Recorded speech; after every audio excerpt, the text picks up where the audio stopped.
Welcome back students. बढ़ते हैं next exercise की तरफ। इससे प्रीवियस वीडियो में हमने इंट्रो किया था बेटा, introduction of chapter 5 arithmetical progression of class 10th mathematics. अब हम करेंगे एक्सरसाइज 5.1 जिसमें हम उसके एपी सीरीज़ के बारे में पढ़ेंगे। इस एक्सरसाइज में हमें जनरली क्वेश्चन क्या पूछे जाएंगे। जनरली हमसे कहा जाएगा कि भाई फाइंड आउट करो कि या ये गिवन वैल्यूज़ एपी है या नहीं है। तो अगर किसी को भी आपको एपी प्रूव करना है तो उसके कॉमन डिफरेंस क्या होने चाहिए, सेम। हर एक कॉन्जिक्यूटिव टर्म के बीच का जो कॉमन डिफरेंस है वो क्या होना चाहिए, सेम होना चाहिए, तो वो एपी होगा। अच्छा, पहला क्वेश्चन प्रॉब्लम हो गया। दूसरा टाइप क्या होगा, कहेगा find the AP term whose first term and the common difference are given. जिसका फर्स्ट टर्म और कॉमन डिफरेंस गिवन होगा तो आपको एपी निकालना होगा। बिल्कुल आसान होगा वो भी। फर्स्ट टर्म में डी ऐड करो A2 आ जाएगा, A2 में डी ऐड करो A3 आ जाएगा, A3 में डी ऐड करो A4 आ जाएगा। तो इस तरह से हम एपी निकाल लेंगे। अच्छा, जनरली दो ही टाइप के क्वेश्चन है यहाँ पर, ठीक है। बाकी और कोई क्वेश्चन होंगे तो हम बिल्कुल सोल्व आउट करेंगे। तो open your books and notebooks. आप भी करते रहें, मैं भी करता हूँ। चलिए बढ़ते हैं एक्सरसाइज। मैं ओपन कर लेता हूँ एक्सरसाइज इन माई मोबाइल। ये मोबाइल में एक्सरसाइज होती है बेटा, क्वेश्चन सॉल्यूशन नहीं होते, ठीक है। तो बढ़ते हैं एक्सरसाइज 5.1 की तरफ। The question 1 is said that in which of the following situation does the list number involve make an arithmetic progression. कहता है कि गिवन सिचुएशन में बताइए कौन सी लिस्ट में जो नंबर इन्वॉल्व हो रहे हैं वो एपी सीरीज में है या नहीं है, हाँ या नहीं बताना है। तो फर्स्ट क्वेश्चन पढ़ते हैं।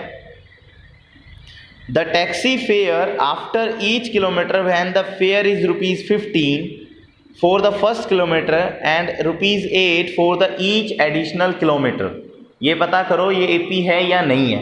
तो भाई बिल्कुल आसान है। पहले मैं इसका हिंदी बताऊंगा आपको क्योंकि हिंदी समझना बड़ा ज़रूरी है। यहाँ पर क्वेश्चन में कहता है बेटा कि एक टैक्सी का किराया 15 रुपये है फॉर फर्स्ट किलोमीटर। पहले किलोमीटर का जो किराया है वो फर्स्ट किलोमीटर के लिए 15 रुपये है। एंड ईच जो आगे हर एक किलोमीटर पे आप जाओगे तो हर किलोमीटर का वो 8 रुपये पर किलोमीटर के हिसाब से आपसे चार्ज लेगा, ठीक है। तो समझिए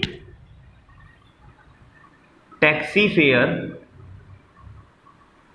for first kilometre is equal to ₹15। Taxi fair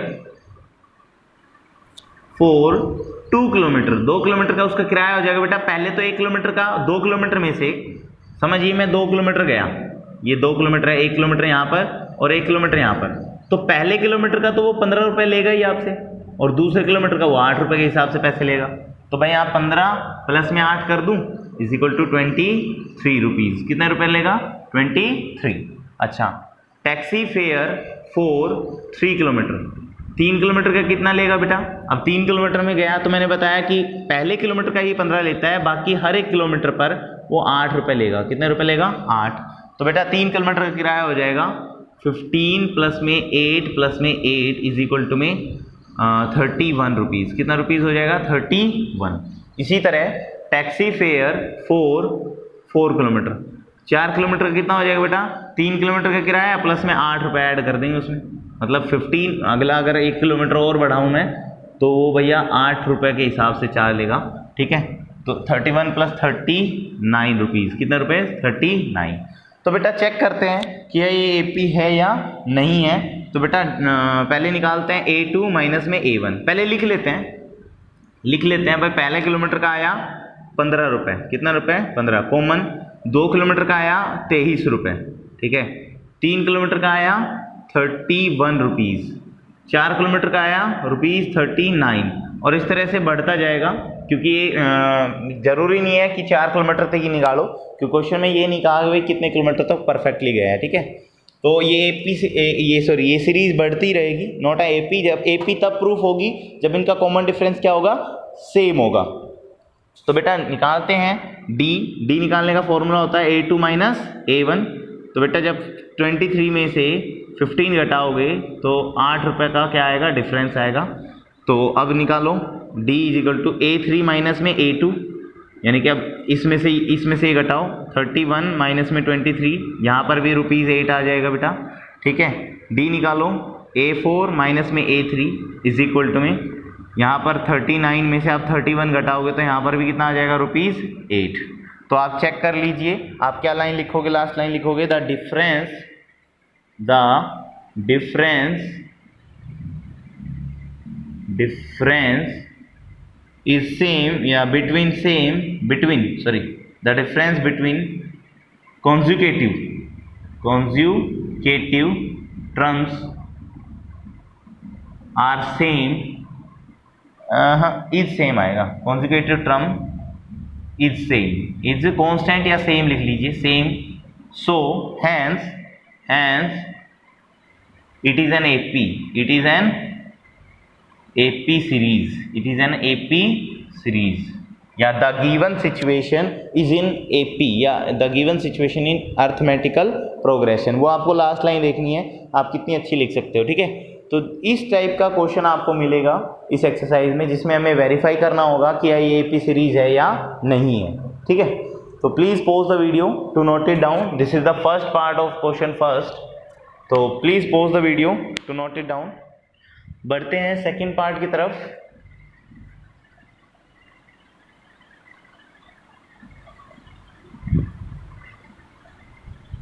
For the next part, question said that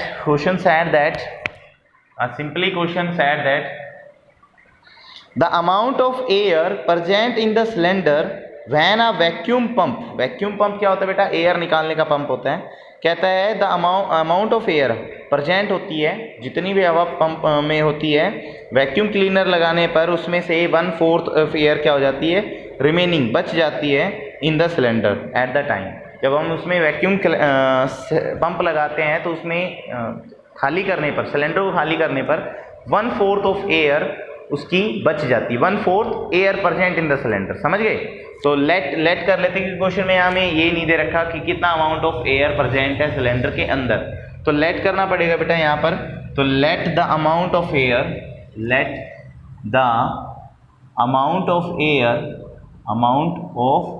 air present in cylinder, cylinder के अंदर कितने अमाउंट ऑफ एक्स मान लेते हैं, क्या मान लेते हैं, एक्स, जैसे कि हम जनरली मानते हैं, और इसे हम A1 भी मान लेते हैं, ये हमारा A1 है, ठीक है, हमने x मान लिया, ठीक है। अब क्वेश्चन में कहता है हमारा यहाँ पर कि जब हम एयर निकालते हैं, हवा निकालते हैं, तो उसमें 1/4 एयर रिमेनिंग रह जाती है, ठीक है। तो amount of air left after first removal, यानी कि A2 इज इक्वल टू में x में से 1/4 ऑफ x क्या कर देते हैं, माइनस। तो जब माइनस करेंगे तो बेटा 3/4 ऑफ x एयर रिमूव हो जाती है, निकल जाती है, ठीक है, लेफ्ट बच जाती है, ठीक है।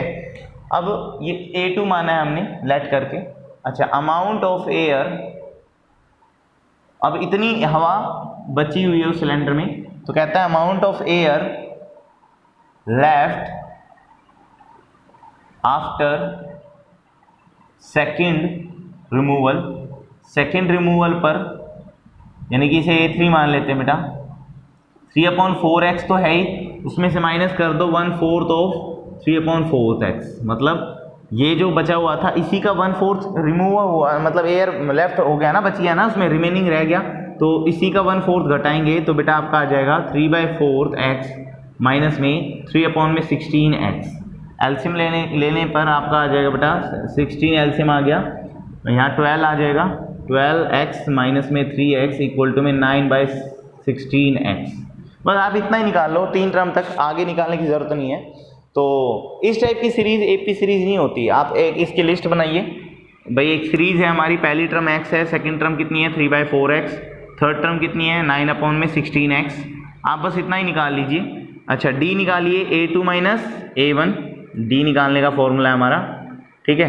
तो यहाँ पर निकालेंगे तो 3/4x में से A2 ये है ना, A1 घटा देंगे, तो बेटा आपका आ जाएगा एलसीएम लेने पर एलसीएम 4 आ जाएगा, तो 3x minus 4x is equal to में माइनस का 1/4x आ जाएगा, ठीक है। चलिए अब D निकालते हैं A3 माइनस A2 से, तो यहाँ पर चेक करते हैं 9/16x में से क्या घटा देते हैं बेटा 3/4x, एलसीएम ले लेंगे, एलसीएम 16 आ जाएगा, तो यहाँ 9x माइनस में 12x आ जाएगा, और 9x में से 12x गया तो आपका बच गया माइनस का 3/16x। तो क्या दोनों d सेम आए? चेक करो, क्या दोनों d सेम आ रहे हैं? नहीं। तो आप लिख दो the difference between conjugative term is not same या will not same, so it is not an AP, it is not an AP। तो द गिवन, ये भी लिख सकते हो, so that the given situation is not in AP। तो ये था बेटा इसका सेकंड पार्ट। तो थोड़ा सा डिफिकल्ट आपको लग रहा होगा इसकी स्टेटमेंट से, बट एग्जाम में इस टाइप के क्वेश्चन बहुत कम आते हैं, रेयर चांस होते हैं ये आते ही नहीं है, ठीक है। तो बस जस्ट फॉर योर नॉलेज के लिए करवाए जा रहे हैं। तो इसको अंडरस्टैंड करना भी ज़रूरी है कि भाई मान लेते हैं हवा थी x, उसमें से 1/4 रिमूव हो गई तो बची कितनी? 3/4 ऑफ x। अब कहता है हर बार 1/4 ही बचती है, अब इतनी बच गई तो नेक्स्ट टाइम भी इसी का 1/4 बचेगा ना। तो हमने इसमें से इसका 1/4 क्या कर दिया? माइनस कर दिया। माइनस करने पर हमारा 9/16x आ गया। तो बस हमने A1, A2 और A3 तीन टर्म्स निकाल ली, तो वो तीनों टर्म्स आपके सामने लिखी। तो जब हमने कॉमन डिफरेंस निकाला d, तो बेटा कॉमन डिफरेंस निकालने पर हमारा पहला कॉमन डिफरेंस आया -1/4 और दूसरा आया -3/16। क्या दोनों डिफरेंस सेम आ रहे हैं? नहीं। तो लिख दिया हमने कि the difference between conjugated term is not same, so it is not an AP। Please pause the video to note it down. बढ़ते हैं अपने नेक्स्ट क्वेश्चन की तरफ, जो कि इसका थर्ड पार्ट है बेटा। The third part of this question कहता है कि बेटा the cost of digging a well, एक कुआं खोदना है, उसके कोस्ट है बेटा after every metre of digging it cost is ₹150। कहता है कि हर एक मीटर खोदने पर उसका जो खर्चा है वो लेता है, it cost ₹150 for first metre. जब वो गड्ढा खोदने लगते हैं, मतलब कुआं खोदने लगते हैं, तो पहले किलोमीटर पर खोदने पर वो 150 रुपये आपसे लेते हैं, ₹150। And the rises by ₹50 each subsequent metre. मतलब समझने की बात समझिए भाई, ये गड्ढा है, मतलब कुआं है मान लीजिए, पहले मीटर पर वो आपसे लेगा ₹150, ठीक है। अगले 1 मीटर खोदने पर वो आपसे 50 रुपये लेगा। कितने रुपए लेगा? 50। अगले 1 मीटर पर वो फिर से 50 रुपये लेगा, है ना। तो जितने भी आप मीटर खुदवाओगे वो बढ़ता जाएगा। तो यहाँ लिखते हैं हम द कोस्ट ऑफ डिगिंग मतलब खोदना, digging 1 metre deep well, 1 metre deep, 1 metre deep, इसे A1 मान लेते जो कि हमें गिवन है कितना, ₹150। पहले मीटर पर वो 150 रुपये लेता है। एंड कोस्ट ऑफ डिगिंग, मान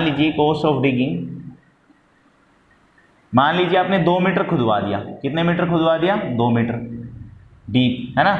तो सिंपल बात समझिए, A2 हो जाएगा ये। जब आपने 2 किलोमीटर खुदवा दिया तो बेटा सिंपल बात है, 150 रुपये तो यहाँ तक लेगा, और 50 रुपये यहाँ से 200 रुपये हो गए ना टोटल। कितने रुपये हो गए? 200। 150 प्लस में 50 इक्वल टू में ₹200, 200 हो गए। इसी तरह cost of digging for 3 metre deep is equal to A3 मान लेते हैं। वो कितना हो जाएगा बेटा? इसमें 50 रुपये ऐड कर देंगे, 250 हो जाएगा ना। आई होप आपको ये बात समझ आई 250 कैसे आया हो।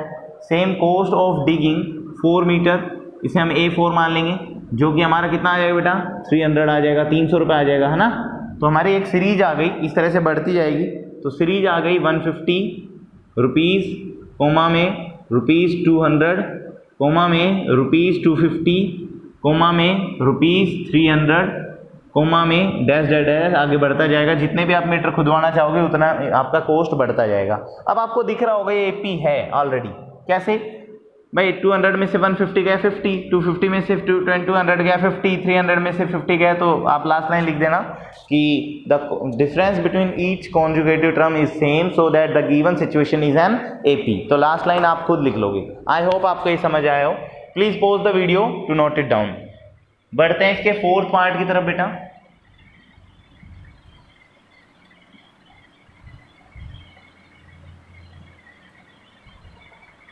आ जाता है इसका फोर्थ पार्ट, और आई होप तो ये कंपाउंड इंटरेस्ट के ऊपर गिवन है। फोर्थ पार्ट कहता है कि the amount of money in the account every year, the amount of money in the account every year when ₹10,000 is deposit at composite interest at 8% per annum। कहता है कि एक सिचुएशन है जिसमें अमाउंट ऑफ मनी, मतलब यहाँ AP में amount लिया गया है, amount of money every year 10,000 रुपये का डिपॉजिट किया गया है in the compound interest, rate of interest कितना है 8%। तो हमें पता करना है कि एपी है या नहीं है। तो बेटा निकालते हैं, पहले जो गिवन है वो लिख लेते हैं। रेट गिवन है बेटा हमें, रेट 8% है। प्रिंसिपल गिवन है, प्रिंसिपल क्या होता है, जो गिवन होता है हमें अमाउंट नहीं, सॉरी प्रिंसिपल स्कूल प्रिंसिपल नहीं है बेटा, ये मनी प्रिंसिपल है जो आप सबमिट करते हो, डिपॉजिट करते हो किसी भी आपके किसी बैंक में जमा करते हो या किसी आदमी को आप उधार लोन पे देते हो, उसे प्रिंसिपल अमाउंट बोला जाता है, प्रिंसिपल अमाउंट। तो वो आपको 10,000 रुपये दे रखा है यहाँ पर, ठीक है। और टाइम जो है वो कॉन्जुगेटिव ईयर्स में है, मतलब पहले साल, दूसरे साल, तीसरे साल, चौथे साल वगैरह वगैरह। तो आपको याद होगा अमाउंट का फॉर्मूला होता है बेटा, अमाउंट का फॉर्मूला होता है हमारा, क्या होता है याद करें, P इंटू में 1 प्लस में R अपॉन में 100 इंटू में time, this is the formula of amount. तो बेटा यहाँ पर जो सीरीज बनेगी वो क्या बनेगी भाई, 10,000 1 प्लस में 8 अपॉन में 100 की पावर 1, क्योंकि टाइम फर्स्ट ईयर के लिए है ना, ठीक है, कोमा में 10,000 इंटू में 1 प्लस में 8 अपॉन में 100 पावर 2, क्योंकि 2 साल के लिए ये अमाउंट हो गया, फर्स्ट साल के लिए ये अमाउंट हो गया, सेकंड ईयर के लिए, अच्छा, और ये अमाउंट हो गया बेटा थर्ड ईयर के लिए। मैं डायरेक्ट कराने की कोशिश कर रहा हूँ इसे, ये तीसरे साल के लिए हो गया, डैश डैश डैश 3 सालों का ही निकाल लेते हैं, ठीक है। आप जब इसे सोल्व आउट करोगे भाई, अमाउंट आप सोल्व आउट करोगे तो ये आ जाएगा बेटा 10,000 इंटू में 108 अपॉन में 100, है ना, और 2 0 और काटने पर आपका आ जाएगा 10800। 108 को इससे मल्टीप्लाई कर दिया तो यही आएगा, कोमा में सेम यहाँ पर जब आप इसे करोगे तो आपका आ जाएगा बेटा, देखो इस यहाँ पर करके दिखाते हैं, 10,000 इंटू में 108 अपॉन में 100, और पावर 2 बार है तो 2 बार आ जाता है ना, तो 0000 ये पूरा कट गया। इन दोनों में मल्टीप्लाई करोगे तो आपका लगभग आ जाएगा ₹12,500, नहीं 597 तो नहीं आएगा, 108 की 108 से मल्टीप्लाई कर लीजिए,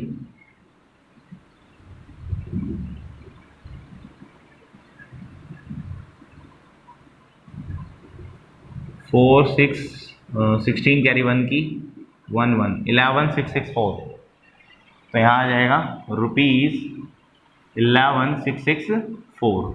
इसी तरह जब आप इसे सोल्व आउट करोगे तो यहाँ पर आपका आ जाएगा बेटा इंटू में 108 अपॉन में 108, तो 3 बार तो मल्टीप्लाई होगी, ठीक है, और 100 से डिवाइड भी करना पड़ेगा, ठीक है। तो I am using a calculator, थोड़ी सी कैलकुलेटर से मदद ले लेते हैं, ठीक है। ये ना सोचें कि आपको भी मदद लेनी है, ये बस टाइम बचाने के लिए बेटा आपका, डिवाइडेड बाय 100, तो यह आ जाएगा आपका 12,597.12, ठीक है, ये आ जाएगा, ठीक है, जब आप 3 बार मल्टीप्लाई करोगे तो, ठीक है। तो जब आप इसे सोल्व आउट करते हो,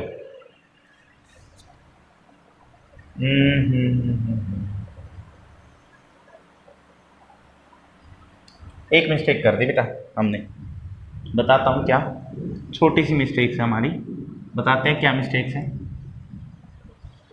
क्वेश्चन में अमाउंट का बोला था बेटा, हमने अमाउंट का ही निकाला है, पर गलती ये कर दी, इसे हमने पर ईयर निकालना था। तो यहाँ लिखते हैं amount for first year, amount for first year 10,000 principal है, अच्छा 1 प्लस में 8 अपॉन में 100 आपका रेट है और फर्स्ट टाइम है, तो आपका यहाँ पर आंसर आया था ये, है ना। तो जो आपका टोटल अमाउंट आ गया फर्स्ट ईयर का ये हो जाएगा, तो सेकेंड ईयर के लिए आपका जो अमाउंट है वो ये चलेगा, ठीक है।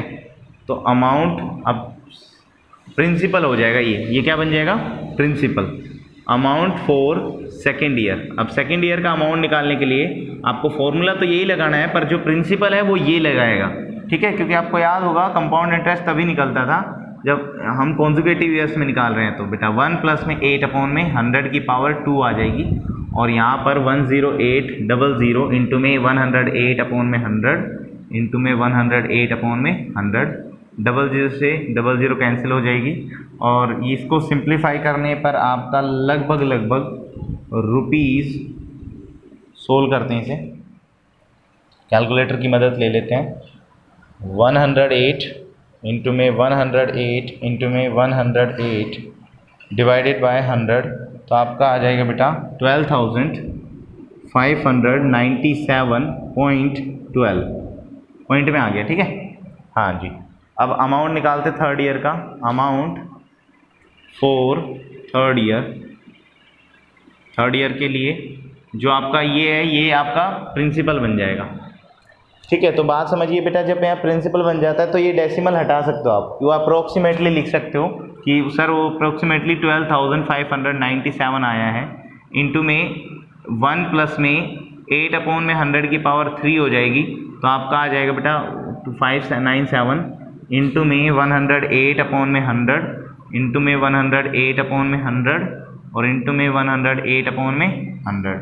इसे सिंप्लीफाई करेंगे तो सिंपली एक इसमें भी डेसिमल ही आएगा बेटा, मैं कैलकुलेटर से कर रहा हूँ, तो ये आ जाएगा ₹15,869, और पॉइंट में आएगा, वो पॉइंट हटा दिया, ठीक है। तो हमारी एक सीरीज़ आ गई, क्या सीरीज़ आई, 10,800 कोमा में, दूसरा आया 12,597 रुपीज़ कोमा, थर्ड आया हमारा 15,869 डैश, ऐसे बढ़ता जाएगा।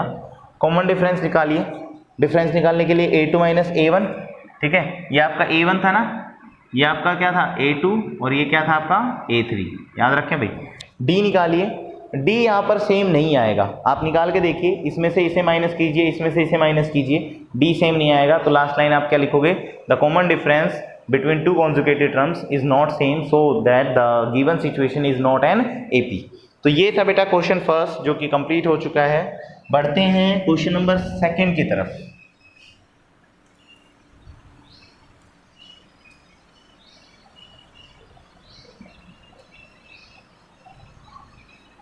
बढ़ते हैं क्वेश्चन सेकंड। अब आ जाते हैं बिल्कुल छोटे छोटे क्वेश्चन बेटा, जो कि आप खुद कर सकते हो। क्वेश्चन सेकंड का फर्स्ट पार्ट कहता है, क्वेश्चन सेकंड कहता है राइट फर्स्ट 4 टर्म्स, पहली 4 टर्म लिखिए of an AP when the first term A and common difference are given. जैसा कि मैंने आपको ऑलरेडी बताया था, फर्स्ट पार्ट में A गिवन है 10, D गिवन है 10, AP निकालना है, क्या निकालना है AP। तो बेटा इसकी 4 टर्म्स निकालनी है एक्स्ट्रा में, तो फर्स्ट टर्म तो यहीं लिख दो, उसमें D ऐड कर दो, नेक्स्ट टर्म आ जाएगी, इसमें D ऐड कर दो, नेक्स्ट टर्म आ जाएगी, इसमें D ऐड कर दो, नेक्स्ट टर्म आ जाएगी, इसमें D ऐड कर दो, नेक्स्ट टर्म आ जाएगी, इसमें D ऐड कर दो, नेक्स्ट टर्म आ जाएगी। हमें 4 टर्म निकालनी थी, आगे की हमने 5 निकाल दी, ठीक है। इसका सेकंड पार्ट देखिए, सेकंड पार्ट है A इज इक्वल टू में -2 और D इज इक्वल टू में 0। तो बेटा हमने AP निकालनी है यहाँ पर, तो AP लिखना ज़रूरी है यहाँ पर, ठीक है, क्योंकि अगर AP गिवन है तो AP लिखना पड़ेगा आपको। इन फर्स्ट क्वेश्चन ब्रैकेट लगाए थे, बट AP हमने फाइंड आउट करना था AP है या नहीं है, तो यहाँ AP निकालनी है। तो -2 में D ऐड करोगे तो -2 आ जाएगा, -2 ऐड कर दोगे, 0 ऐड करोगे तो 0 ऐड करने पर -2 ही आता जाएगा, डैश डैश AP आ गई हमारी, ठीक है। थर्ड क्वेश्चन देखिए, थर्ड पार्ट कहता है इसका, थर्ड पार्ट है बेटा इसका A इज इक्वल टू में 4, A कितना है 4 है, D कितना है -3, ठीक है। तो कोई प्रॉब्लम नहीं है, AP निकालनी है हमें, उसकी 4 टर्म, फर्स्ट टर्म लिख दीजिए 4, इसमें से D को माइनस कर दीजिए, आप समझिए, सॉरी प्लस करना है, D को जब प्लस करोगे तो यहाँ 1 बचेगा, इसमें ये प्लस करोगे तो -2 बचेगा, इसमें ये प्लस करोगे तो भाई यहाँ माइनस का 5 आएगा, इसमें जब प्लस करोगे तो माइनस का 8 आएगा, इसमें जब -3 ऐड करोगे तो माइनस का 11 आएगा, डैश डैश AP आ गई हमारी, क्या आ गई AP। तो ये एक AP सीरीज आ गई। बाकी रिमेनिंग पार्ट्स आप खुद करेंगे, पार्ट नंबर 4 और part number 5। Please pause the video to note it down. ये था क्वेश्चन सेकंड, आसान था। चलिए बढ़ते हैं क्वेश्चन थर्ड की तरफ। एक इजी क्वेश्चन है वो भी। क्वेश्चन थर्ड कहता है बेटा हमारा, क्वेश्चन थर्ड कि for the following AP right the first term and the common difference निकालना है। तो ये भी आप आराम से कर सकते हो। जैसे कि मैं इसका थर्ड पार्ट ले लेता हूँ। थर्ड पार्ट 1/3 कोमा में 5/3 कोमा में 9/3 कोमा में 13/3 कोमा में डैश डैश डैश। क्वेश्चन में खाली कहा है कि फर्स्ट टर्म निकालिए, तो यहाँ लिख दीजिए फर्स्ट टर्म। और फर्स्ट टर्म को क्या लिखते हैं, ए लिखते हैं या A1 लिखते हैं, बात एक ही है, ए या A1 इज इक्वल टू में कितनी है फर्स्ट टर्म, देख लीजिए 1/3 है ना। और फिर निकालना है डिफरेंस, कॉमन डिफरेंस D निकालना है, D इज इक्वल टू में A2 माइनस में A1 इज इक्वल टू में 5/3 में से क्या घटा दीजिए 1/3। तो एलसीएम ले लोगे तो एलसीएम 3 आ जाएगा, 5 माइनस 1 इज इक्वल टू में 4/3। आपका क्या आ गया, D आ गया। तो हमें यही निकालना था डिफरेंस, और क्या निकालना था फर्स्ट टर्म। तो इस तरह से हमारा क्वेश्चन हो जाएगा। आई बात समझ में? तो अब इसका फोर्थ पार्ट भी कर देते हैं। थर्ड किया है तो फोर्थ भी पॉइंट का सा है, 0.6 कोमा में 1.7 कोमा में 2.8 कोमा में 3.9 कोमा में डैश डैश डैश। तो A तो आ जाएगा बेटा आपका 0.6, और D निकालने के लिए फॉर्मूला होता है A2 माइनस A1, यानी कि 1.7 माइनस में 0.6 इज इक्वल टू में 1.1 आ जाएगा। ठीक है, तो A और D निकालना था, तो फोर्थ पार्ट में हमने निकाल दिया। बाकी के फर्स्ट और सेकंड पार्ट आप कर लेंगे आई होप। ठीक है, तो please pause the video to note it down. बढ़ते हैं इसके फोर्थ क्वेश्चन की तरफ। Question fourth is said that which of the following are AP। आपको यहाँ पता करना है कि कौन सी टर्म AP है, कौन सी टर्म AP नहीं है, जस्ट यही कंफर्म करना है। और आपको मैंने बताया था कि 5.1 एक्सरसाइज में इस टाइप के क्वेश्चन पूछे जाएंगे कि AP है या नहीं। तो AP निकालने के लिए मैंने बताया था the common difference will same between two conjugative terms. तो हर एक कॉन्जुगेटिव टर्म्स का कॉमन डिफरेंस क्या आना चाहिए, कॉन्स्टेंट आना चाहिए, सेम आना चाहिए। तो जैसे इसका फर्स्ट पार्ट ले लेते हैं 2, 4, 8, 16, और कहता है क्वेश्चन में अगर वो AP है, क्या है वो AP है, तो बेटा आपको आगे की टर्म भी निकालनी है। तो चेक करो AP है या नहीं है। तो D1 निकाल लीजिए, D निकाल लीजिए, D1 A2 D निकाल लीजिए, A2 minus A1 equal to में 4 माइनस में 2 इक्वल टू कितना आ जाएगा 2, इन दोनों घटाने पर। D कैसे निकालते हैं, A3 माइनस A2 भी तो निकालते हैं ना, क्योंकि हमें AP चेक करनी है। तो 8 माइनस 4 इक्वल टू कितना आ गया 4। क्या D और D सेम आ रहा है, नहीं, तो लिख दो द डिफरेंस या the common difference is not same between conjugative terms,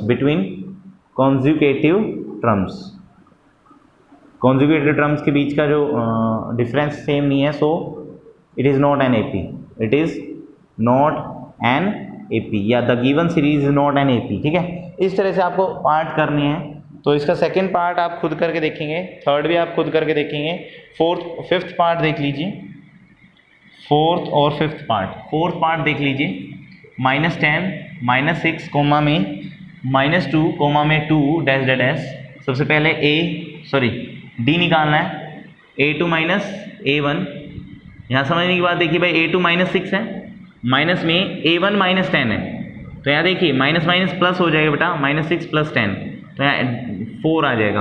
अब D निकालिए इस टर्म का, A3 माइनस में A2, यानी कि -2 और माइनस में -6, तो माइनस माइनस प्लस हो जाएगा, -2 + 6 इक्वल टू यहाँ पर भी कितना आ जाएगा 4, यानी कि ये D भी 4 आ रहा है और ये D भी कितना आ रहा है 4। अगला भी निकाल लीजिए, A4 माइनस में A3 इज इक्वल टू में 2 माइनस में -2 माइनस माइनस क्या हो जाएगा +2 + 2 इक्वल टू कितना आ जाएगा 4। अब यहाँ देखिए क्या लिखोगे, the difference will same, the difference is same between conjugative terms, hence it is an AP, ये एक AP है। और क्वेश्चन में आपसे कहा गया है कि अगर ये AP है, तो आप लिख दीजिए AP है ये। तो AP है तो इसकी नेक्स्ट 3 टर्म्स निकालिए, निकालनी है। तो बेटा इसमें D ऐड कर दो, 2 में 4 ऐड करोगे 6 में 4 ऐड कर दो कितना आ जाएगा 10 में 4 ऐड कर दो कितना आ जाएगा 14। 3 टर्म निकाल दी ना, डैश डैश डैश। आगे की 3 टर्म निकालनी है बस आपको, बाकी तो दी हुई है, नेक्स्ट 3 टर्म्स निकालनी है, D को ऐड करते चले जाओ, आंसर आ जाएगा। तो ये था बेटा आपका fourth part. Please pause the video to note it down. बढ़ते हैं इसके फिफ्थ पार्ट की तरफ, एक दो पार्ट और करवाएंगे, फिर बाकी आप ट्राई करके देखो बेटा, ट्राई करने में क्या हर्ज जा रहा है आपका, ठीक है, आपको नॉलेज मिलेगी थोड़ी सी प्रैक्टिस करने से। ये चेक करो कि AP है या नहीं है। इसका फिफ्थ पार्ट बढ़ते हैं, 3 कोमा में 3 प्लस में √2, कोमा में 3 प्लस में 2√2, कोमा में 3 प्लस में 3√3, कोमा में डैश डैश। चेक करो ये AP है नहीं है, तो D निकालिए। D निकालेगा A2 माइनस में A1 इज इक्वल टू में 3 प्लस में √2 माइनस में 3 इज इक्वल टू में 3 से 3 कैंसिल हो गया बेटा, √2 बच गया। D निकालिए A3 माइनस में A2, तो यहाँ चेक करिए 3 प्लस में 2√2 में से घटा दोगे आप 3 प्लस में √2। चेक करें भाई, यहाँ ब्रैकेट में आएगा ये, क्योंकि बाइनोमियल टर्म है, और जब आप ब्रैकेट हटाओगे तो यहाँ प्लस की जगह क्या आ जाएगा बेटा, माइनस आ जाएगा। तो 3 में से 3 गया, और 2√2 माइनस √2 आपका कितना आ जाएगा, √2 ही आ जाएगा। यानी कि D की वैल्यू यहाँ भी क्या आ रही है, √2 आ रही है। अच्छा, अगली टर्म में निकालते हैं, A4 माइनस में A3 इज इक्वल टू में 3 प्लस में 3√2 सॉरी 2 है बेटा, ये 2 माइनस में ब्रैकेट में 3 प्लस में 2√2, सेम ब्रैकेट ओपन करेंगे तो यहाँ जहाँ प्लस है वहाँ क्या हो जाएगा, माइनस, अंदर के साइन चेंज हो जाते हैं, 3 माइनस 3 0, और 3√2 में से 2√2 गया तो √2 बच गया। क्या बच गया, √2। तो यहाँ पर भी D क्या आया है, सेम। चेक करिए D यहाँ पर भी वही है, √2, ठीक है। तो लिख दोगे लास्ट टाइम कि the difference is same between consecutive terms, so it is an AP, ये एक AP सीरीज है। और अगर AP है तो इसकी नेक्स्ट 3 सीरीज निकालनी है, आगे की 3 टर्म्स निकालनी है, 3 प्लस में √2, 3 प्लस में 2√2, 3 प्लस में 3√2, तो अगली आ जाएगी बेटा, इसमें √2 ऐड करोगे तो 4√2 आ जाएगा, ठीक है। अगले में √2 ऐड करोगे तो 5√2 आ जाएगा, अगले में ऐड करोगे तो 3 प्लस में 6√2 आ जाएगा, डैश डैश आगे चलता जाएगा, ठीक है। तो ये AP सीरीज हो गई इसकी, ठीक है। बढ़ते हैं इसके नेक्स्ट पार्ट की तरफ। पार्ट 6 आप खुद करोगे, 7th आप खुद करोगे, 8th भी आप खुद करोगे, 9th 10th तक आप खुद करोगे। 11th देख लीजिए, 11th है A कोमा में A², कोमा में A³, कोमा में A4, कोमा में डैश डैश। D निकालिए A2 माइनस A1, तो बेटा A2 की वैल्यू है A² माइनस में A, इसमें से माइनस नहीं हो सकता, छोड़ दो, कॉमन लेना है ले सकते हो, कोई प्रॉब्लम नहीं है। D निकालो A3 माइनस में A2 इज इक्वल टू में A³ माइनस में A², घट नहीं सकते क्योंकि लाइक टर्म नहीं है। तो बेटा क्या ये दोनों D सेम आए, नहीं, तो लिख दीजिए इट इज़ नॉट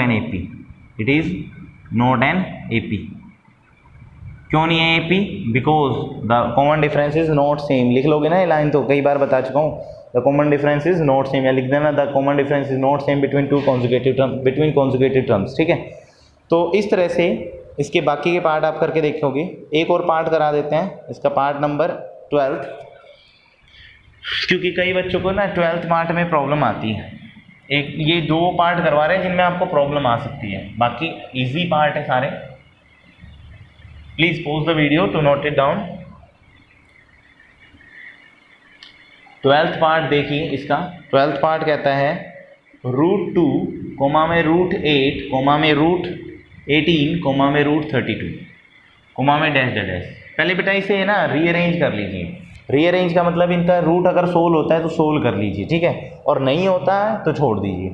√2 इसका रूट सोल्व हो सकता है, इसमें 2√2 लिख सकता हूँ। कई बच्चों को ये नहीं पता √8 को कैसे लिखा मैंने, तो यहाँ समझने की कोशिश करें भाई। √8 को लिखना है मुझे, क्या मैं √8 को 2 × 2 लिख सकता हूँ? इसे फैक्टराइज कर लिया इस तरह से, 2 से किया 4, 2 से किया 2, 2 से किया 1, ठीक है। और मैंने 9th में बताया था बेटा इनका पेयर बना लीजिए। जब आप इसका ये पेयर बन जाता है तो एक टर्म बाहर आ जाती है, बचा जो अनपेयर्ड है वो अंदर रह जाता है।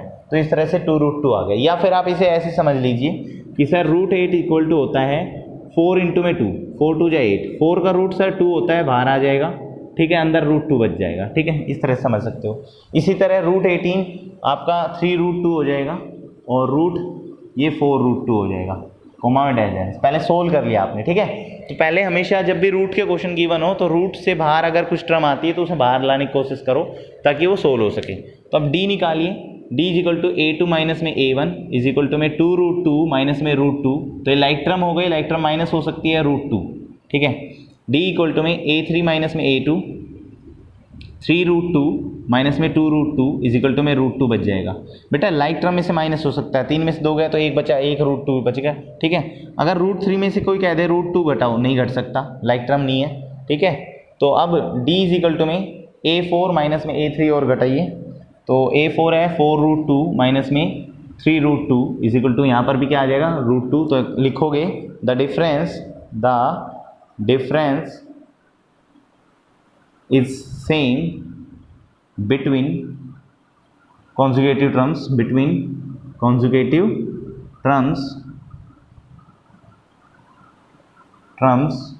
so it is an AP, ये एक AP है। और अगर AP है तो हमें AP की नेक्स्ट सीरीज निकालनी है, तो बेटा निकाल देते हैं। √2, 2√2, 3√2, 4√2, तो अगला क्या आ जाएगा 5√2, अगला क्या आ जाएगा 6√2, अगला क्या आ जाएगा 7√2, अगला क्या आ जाएगा 8√2, डैश डैश आंसर आ गया, ठीक है। तो इस तरह से इसका पार्ट हो जाएगा। ऐसे ही इसी का पार्ट नंबर 13 है। 13 पार्ट में कुछ रूट से बाहर ही नहीं आ रहा, वो एक AP नहीं होगा। अच्छा, इसका 14 पार्ट में पावर दे रखी है, तो बेटा 1 का स्क्वायर आप कर सकते हो, 3 का स्क्वायर कर सकते हो, उन्हें इस पावर से बाहर निकाल लो। सेम इसका 15th पार्ट है, तो आई होप आप वो पार्ट कर लेंगे ईजीली। तो इन दिस एक्सरसाइज इसमें यही था बेटा, हमें पता करना था कि AP है या नहीं है, तो वो हमने शो कर दिया है। तो ये एक्सरसाइज कंप्लीट होती है। तो thank you class. In the next video exercise 5.2 करते हैं, तब तक के लिए थैंक यू।